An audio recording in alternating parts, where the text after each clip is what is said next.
Hello and welcome back to our series where we are interviewing local filmmakers here in Southern Ontario. Today we are interviewing Christopher Fernandes, who is a KW-based filmmaker. Chris, how are you today? I'm doing great, yeah. Glad to be a part of this program. Thank you again for coming on. So Chris, why don't you tell us a little bit about how you got into filmmaking? Sure, yeah, great question. One thing I find is people in the film industry are coming from all sorts of backgrounds. I started out actually with more of a business background. I actually went to here at Conestoga College, got my business degree, worked in supply chain for 3 or 4 years, and then but what got me into film was I'd be jumping on film sets on weekends. These small little indie films, basically. I'd show up there on weekends and help out.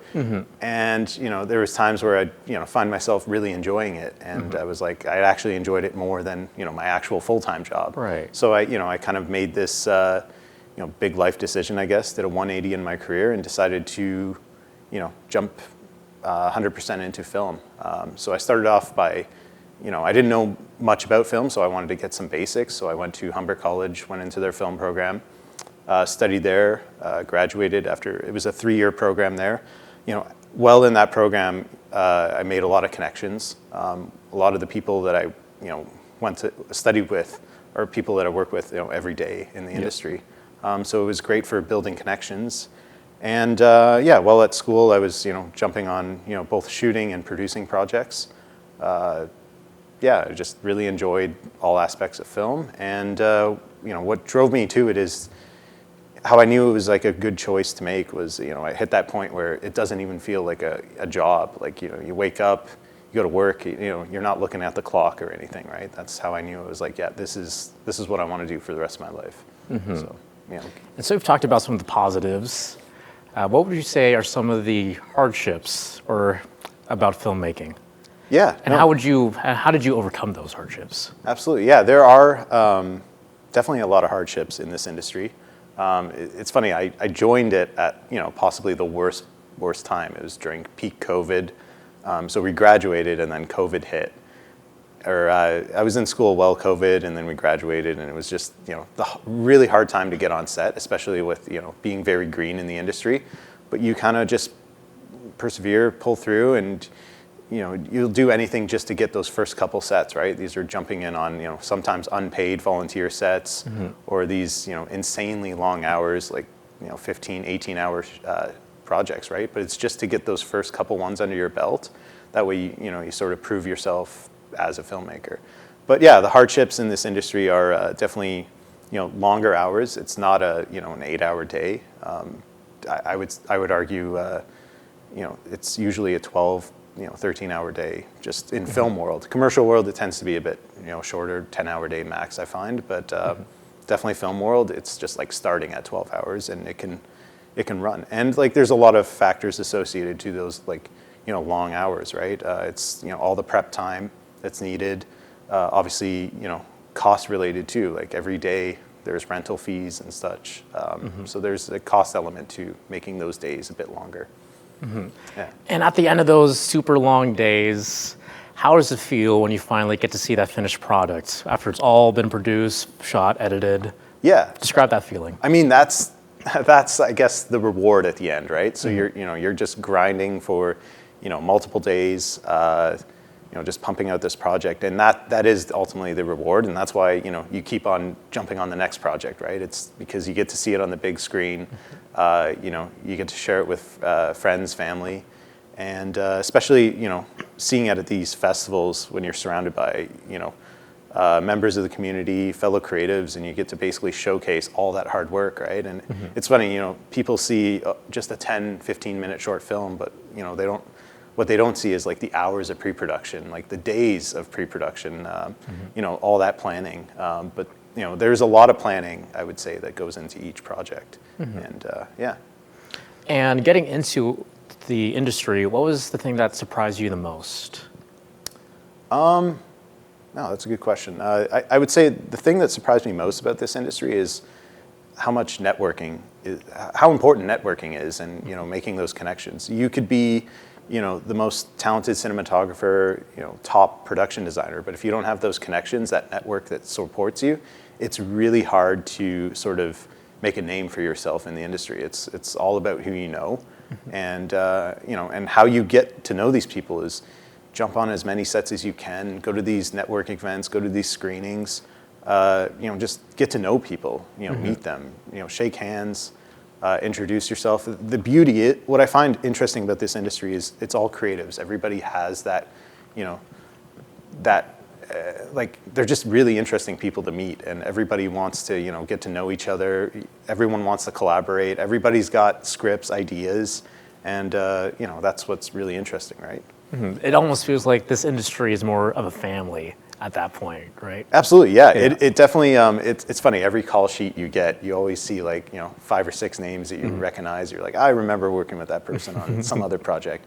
It's definitely a really small industry. Everybody knows everybody. So that for me was kind of shocking too. It's, it's not like, all these other jobs where it's just like, you stick with the same team for, 5, 6 years. It's just like you're on set with these guys for a week, 2 weeks, months. And it's just like, you might never see them again, or you might get that call back for season 2. Like, it's just, but it's a really small industry. Everybody knows everybody there. Right. So. You've talked about some of your projects. So what have you worked on since graduating? Sure, yeah. So I, as a graduate, I didn't quite know what I wanted to do just yet. With the business background, producing just gravitated towards me. It's, managing projects, managing creatives. And because I find, a lot of creatives have these ideas, but they don't know how to push them forward. Whereas that's why, the producer comes in and kind of guides things along, sort of, organizes it and puts it all together. So that naturally came to me. So I've been producing, a few projects on my own. I was fortunate enough to go to school with, a lot of creatives, all these directors, writers, and, and there was a shortage of producers. I think maybe only 2 came out of my cohort. And so, the work's there definitely for producing world. Everybody comes to you with scripts and they're like, hey, I want to make this happen. And you kind of break it down and, make it happen basically. Yeah. And so what's been your favorite film that you've produced on your own? One of your own projects so far? Actually, yeah, the one that's screening right now, this was probably, we shot this well in school, but it was one of those ones that I felt that, we didn't have that safety net. It was really producing on my own. When you produce projects in school, you're always protected by the professors. They sort of guide you and, basically baby you along. This one we did on our own, so it's definitely it was the one that basically started where I was like, yeah, producing is something that really interests me. I like having that creative control, building the team, calling shots on certain elements, and this is Wandering Albatross, right? Yes, yeah. So it was one of probably the first projects I produced, super indie. These were. I was really fortunate to work with a great crew on this one. They believed in the project. Everyone was super green, so they wanted to all prove themselves as filmmakers. Even on this one, we had a team of 3 guys. They took turns being cinematographers, and then they'd switch to AC, second AC. They just kind of rotate within the role, just because everyone wanted to kind of, this was essentially, I argue, the starting ground for a lot of the filmmakers that were linked to this project. Without any spoilers, just give us a quick synopsis on the story. Sure, yeah. So, this script, it was actually supposed to be shot while we were in school, but, the professors didn't actually greenlight it because it was too violent, too many locations. They argued it was very challenging for students.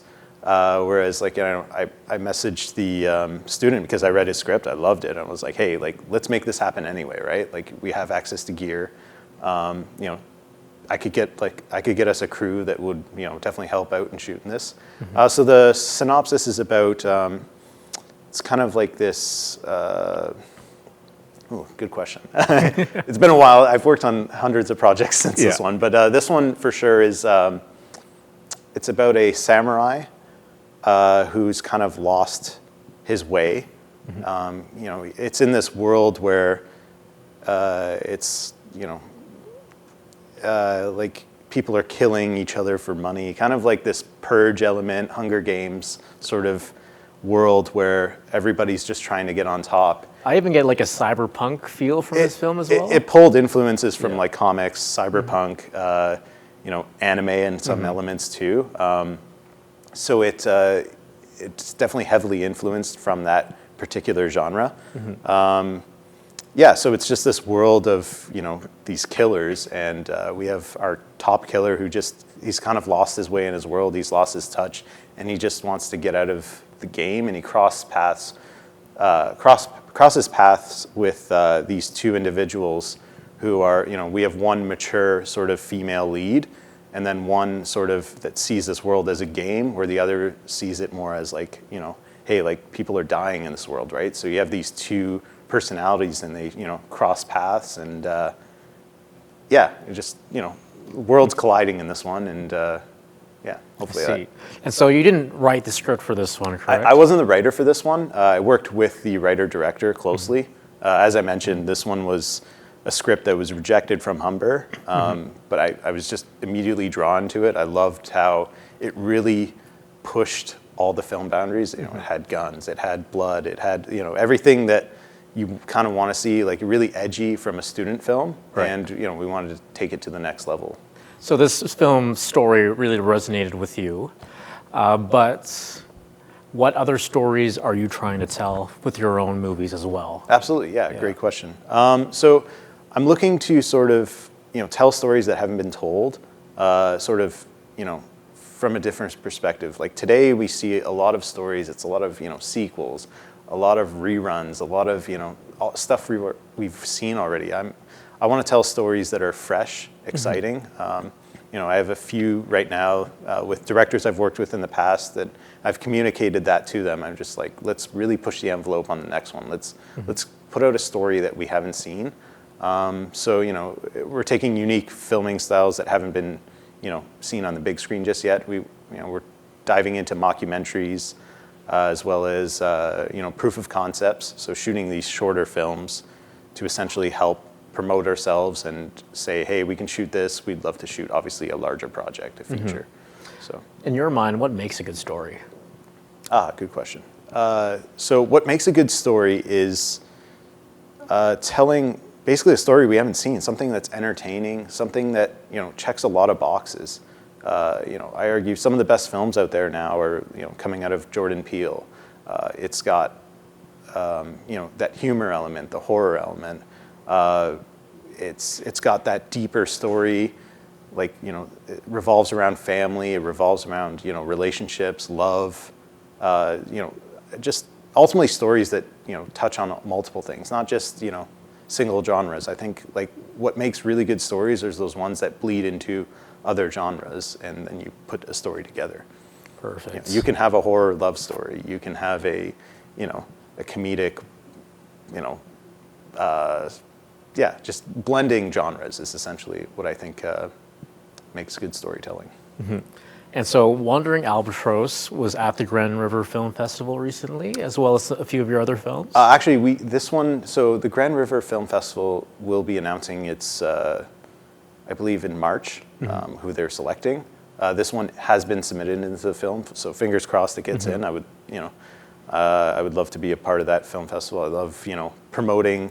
I mean, most of this film was actually shot in KW region, so like it's sort of my way of, saying, hey, we need to make more movies in KW, instead of just, trucking off everything to Toronto or in Hamilton. Like, let's create a sort of a creative space in this area. And why is it important to have creative spaces in local communities? Absolutely, yeah. Another great question. So the reason we need creatives in this area is because you don't want to be a part of a community that's so single focused. Like in KW, it's a lot of insurance, it's a lot of tech. But I'm finding now that we have creatives in this space, but because there isn't that sort of network or support center here, they're venturing off. They're going to LA, they're going to New York, they're going to Hamilton, Toronto. Like I find, so my goal as a filmmaker, one goal I would love to do is retain the talent here, keep it here. There's there's stories to be told here. There's a lot of creatives supporting the creatives here, and sort of building this kind of, creative network here. Mm-hmm. If you had a blank check, and what kind of project would you create to put Waterloo region in the spotlight and just bring all the creatives back here? Interesting. Okay. So, immediately I imagine, how some people would say it is they'd shoot that one film and, it'd be done with it. I wouldn't put that money towards a film. I would put that money towards more of a production company that pumps out multiple projects throughout the year. Blumhouse Entertainment, the film company that pumps out multiple, horror genres. They have a beautiful business plan in the sense that they give a little money to these super indie filmmakers, support them, give them that network, give them that money to create those projects, and rather than giving all the money to one filmmaker, they're spreading it across to 12 filmmakers. That way, they're getting 12 films for that year. So so given a blank check, I would use that money to support creatives and create multiple projects, not just one. So sort of build that build a package of films essentially. We see that in the Hallmark genre where there's a Christmas movie being pumped out every month in Hamilton. Right. And when you blend them all together, they're all the same stories. I wouldn't necessarily follow that business plan, but it's that sort of idea where you can pump out a film in 12 days and such. And Very done. Yeah. Mm-hmm. Well, I'm just glad you're on our team. Yeah. Yes. Yeah. Absolutely. Yeah. So you were pretty much at the beginning of your career at this point. I don't know how much you've thought about it, but what other goals do you want to accomplish by the time you've retired in this industry? A great question.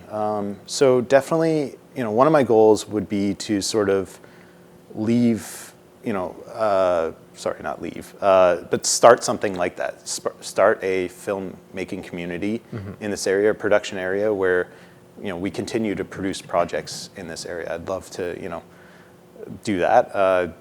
I think you asked me this question earlier too. I'd love to be like kind of the Canadian Judd Apatow. Create films with friends, multiple films with friends routinely, and find a way to make a living out of it. Right? Like, Success in this industry can be measured in lots of different ways. There's the Academy Awards, how much money you make, how many films you make. How would you define your own success? Yeah. So it's interesting. In this industry, there are multiple ways you can look at, what makes a successful filmmaker. I don't think it's related to, the quantity of films. I don't think it's related to, the money you make. I think it's related to, can I tell a story that, leaves an impact, when the audience, when the film wraps, the audience, it leaves them thinking, encourages discussion. I think ultimately those are the best films you make. Because, after watching a film in a theater, you don't want to just, the worst feeling is you finish that film and you don't talk about it. I think, creating something that sparks conversation, that, leaves you feeling, it strikes a chord, it's emotional. I think that's ultimately what you want in a film. So, making films, with that element, right, with it, where it's just like, wow, like, I want to see more from this filmmaker. They're hitting certain messages, and yeah. As we begin to wind down in this interview, I just want to ask, what's your favorite part about filmmaking? Okay. My favorite part of filmmaking is I really enjoy, the idea of meeting fellow creatives. There's so many beautiful minds out there that just, everybody's got these creative ideas. Everybody wants to collaborate. It's this sort of, you don't see this in insurance industries, or maybe a little bit in tech where like people come together and sort of, but I don't think it's there as much as it is with creatives. Everybody, has a story to tell. So, sorry, what was your question again? What's your favorite part about filmmaking? Oh, yes, yeah. Favorite part of filmmaking, though, is just, telling those stories. Telling stories we haven't seen before, telling, collaborating with individuals, especially like when you're on film sets, like, that 12th hour hits, you look around, you see everybody's just really still energetic, Normal people would be like passed out by then, but like everybody's still putting in that 100%. And I think that's like ultimately the best feeling about filmmaking. And you talked a lot about storytelling. Can you just tell us why storytelling is so important to us, not only as individuals, but as a human race? Right. As a species? That's good. Storytelling's important because it's, it's another medium of communicating messages. We have books, we have, classroom settings, we have, music, art in museums. Filmmaking is just another way to communicate sort of art and showcase, humanity. Some films you see it, some ideally that's the goal of films, to showcase, portraits, showcase emotions and, see that sort of element behind it, right? Like you see it in some films, like the really true artistic films where you're like, wow, like you could take a frame from that film and throw it in a gallery and it'd be art essentially. Depending on how it's shot, or a story that, makes you tear up. And when you watch it, I think that's what, that's filmmaking essentially. Yeah. And I think that's a good segue into our last question. For other local filmmakers that are just up and coming, what advice would you give for them to get started into this industry? All right. Well, the beauty is, for filmmakers just starting out, they're entering at a good time. We just got through COVID, so that's done. The unions are just passing all these deals, so there's going to be a lot of work in the coming months, sorry. And so they're entering at a good time. Now, if I could offer any advice, it would be, it's a grind. And it's all about networking. And get out there, jump on sets, even if it's unpaid, it's education. That's film school right there. Like, a lot of students come out of these film programs, they're like, I want to be a director. And they need to realize that they don't hand you these director jobs. They want you to understand how film sets work. They want you to understand how to communicate to people. That's essentially what, filmmaking is all about. Conveying your message to people, because these films aren't made by one person. It is made by like an army of like very talented artists. And it's all about as a director, how do you communicate that message to all these people to sort of tell that one story. So advice for the young people entering this industry is jump on as many sets as you can, even if it's PA work, and do those jobs as a PA, do a really good job doing it. But obviously there's going to be a downtime, and find that position you want to be. So like if you're a PA on a set and in the back of your mind you're like, I want to be a director, do all your PA duties and then just watch a director. Like, you still have to do the duties of the PA, but there's always downtime. Strike up a conversation with the director if appropriate, right? Obviously don't while he's on set, poke him and be like, hey, like, I got a question for you. He's obviously working, but like on lunch break or, just even watching, observing how he communicates to the team members and the fellow filmmakers. That's definitely advice I would give. So, that's essentially the best film school. Jumping on sets, getting on that hands-on experience, even reaching out to, filmmakers in the industry. If you're, the beauty is now we have all this social media, Instagram, blah, blah, blah. Like, just find that filmmaker that you want to be, send them a DM, be like, hey, I like your projects that you're working on. I'd love to, learn more about how you do it. Can I follow you around for, on one of your days on set? And, if, there are no cons to just sending that out. Some people will, leave you on red, but you just keep trying, find that next filmmaker, just get on sets, essentially. So, perfect. Yeah, gain that experience. Well, Kris, this has been very educational. I just want to say thank you again for coming on to our show. All right, thank you. Yeah. And for CCDTV, I'm Bruce De La Cruz.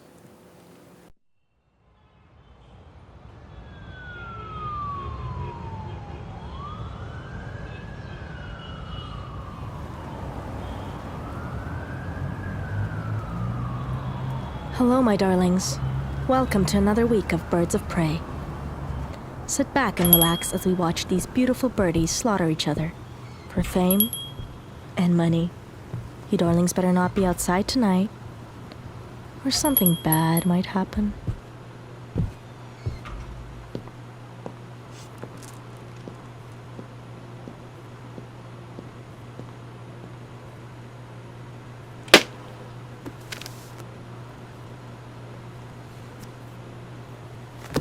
What time is it?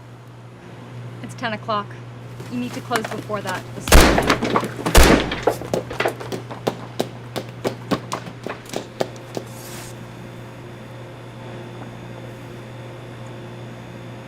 Where's the candy?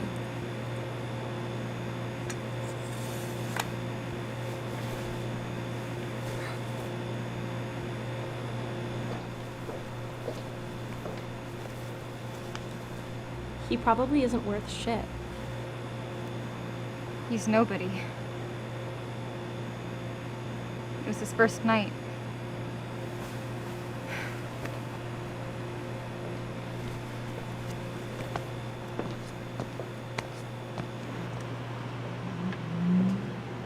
Sorry for the mess.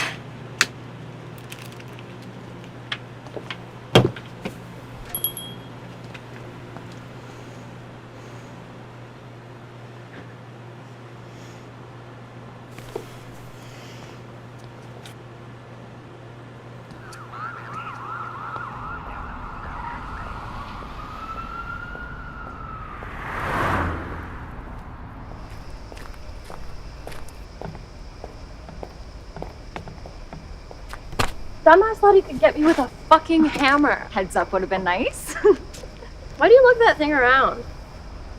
A gun is quick and simple. You think you're in some samurai movie? Well, he's done a pretty good job so far. This will cut anyone in half. Oh yeah? Prove it. Slice that guy a new asshole. I'm not gonna kill him because of a dare. This isn't some game. Alessia, we're literally in a game right now. Watch and learn. That's not what I meant. Okay, Olivia, no, wait!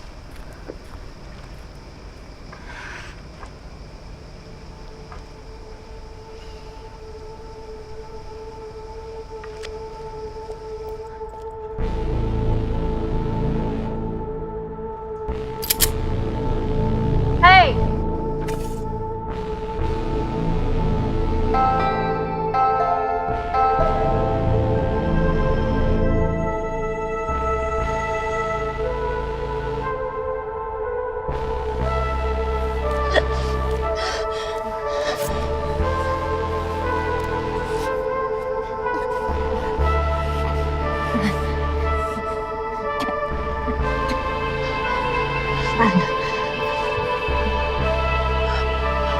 Stay! Please! Stay!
この世界は俺に何を恵んだ。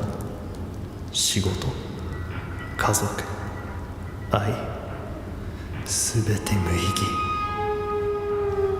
俺にはこれしかない。あんたしかいなかった。それで今も俺の魂は疲れ切って汚れている。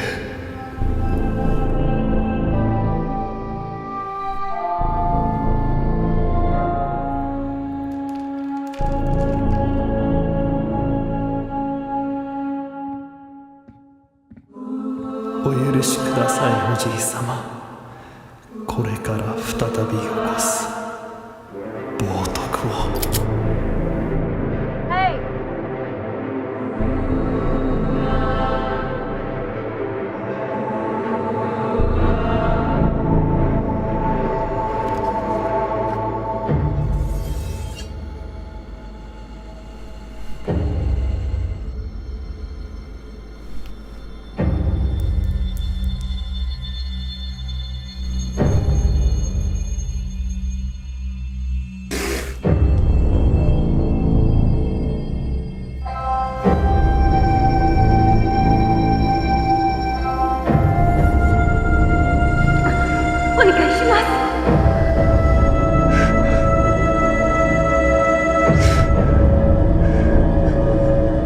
Sorry, grandfather.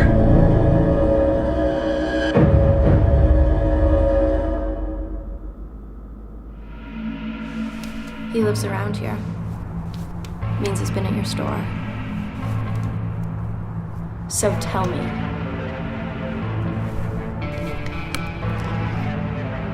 When I'm done with you, no one will recognize you. Now say what I want you to say. I don't know.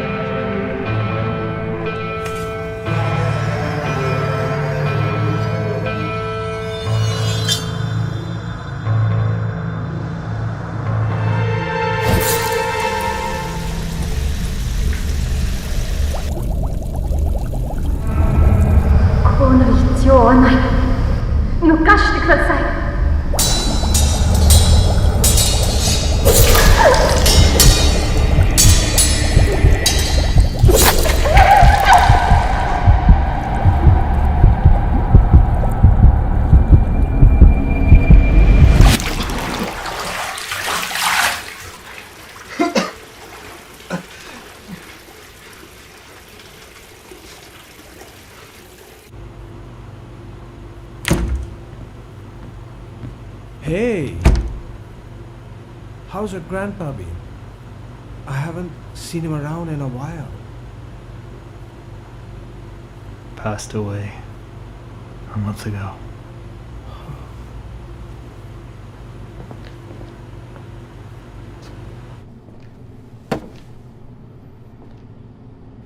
$4.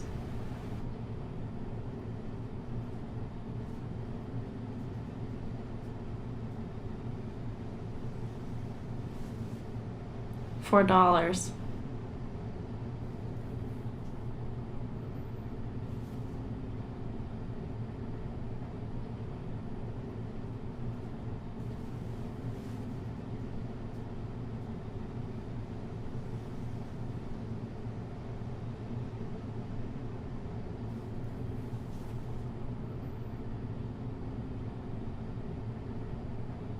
His grandfather was such a great man. And I don't know, this kid, well, what is he up to? Like, what can you say, you know?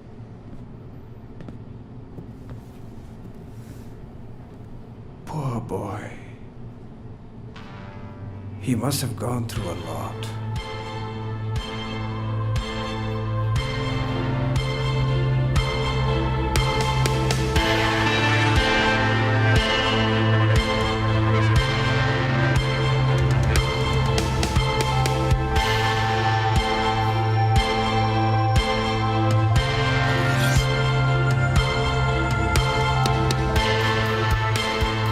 Tell me everything you know about him.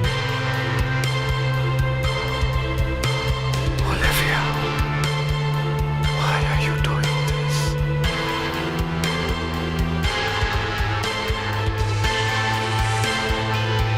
My child. Whatever he did, you don't have to follow his steps. Don't you dare talk down to me.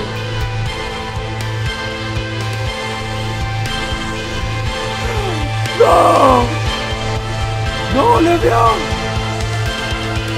No! 逃げられる場所などない俺たちには。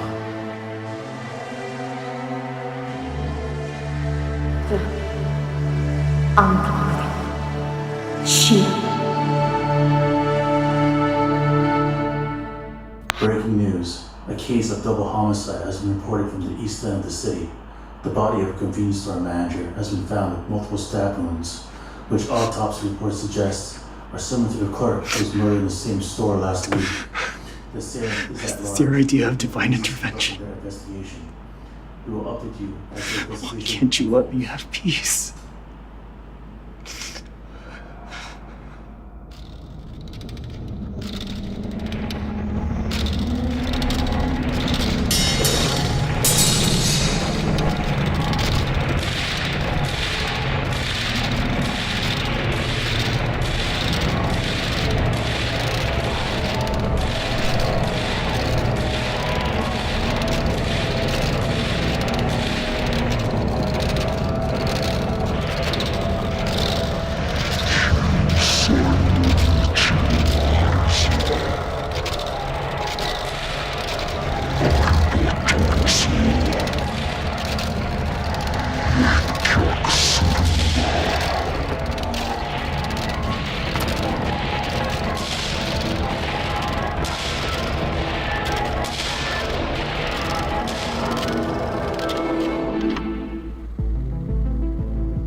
So you've adopted the weapon of our dearly departed. How touching. I didn't think you had it in you to kill civilians. Is that how you grieve the loss of a babysitter? I didn't come here to talk.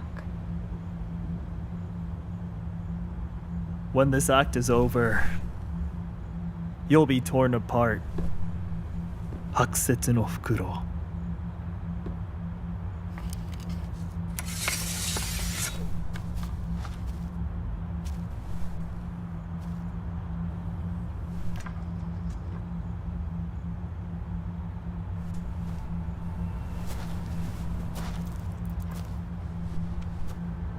Do what you came here to do. I won't stop it. What are you waiting for? Do it. Get up. I didn't come here to kill you on your knees. Now get the fuck up.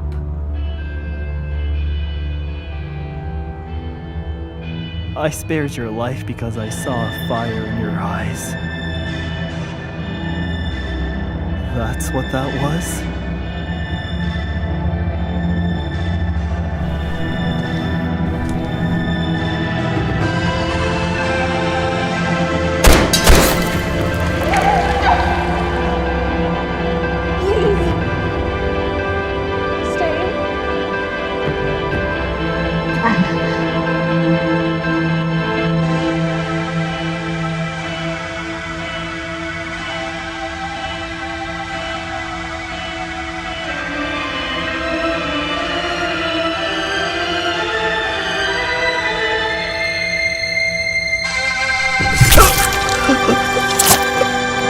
I win.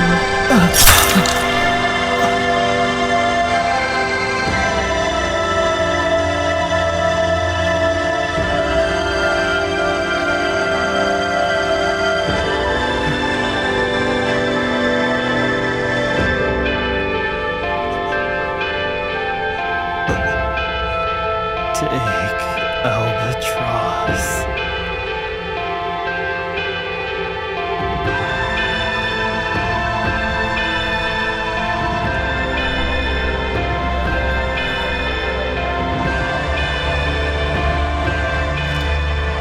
And just like that, this week's Birds of Prey has come to an end. The blonde bombshell, Snow Owl, just earned herself $100,000 as she dethroned the undefeated Albatross. For your shot at fame, all you have to do is join the next Birds of Prey. Goodbye, my lovebirds, and see you next week.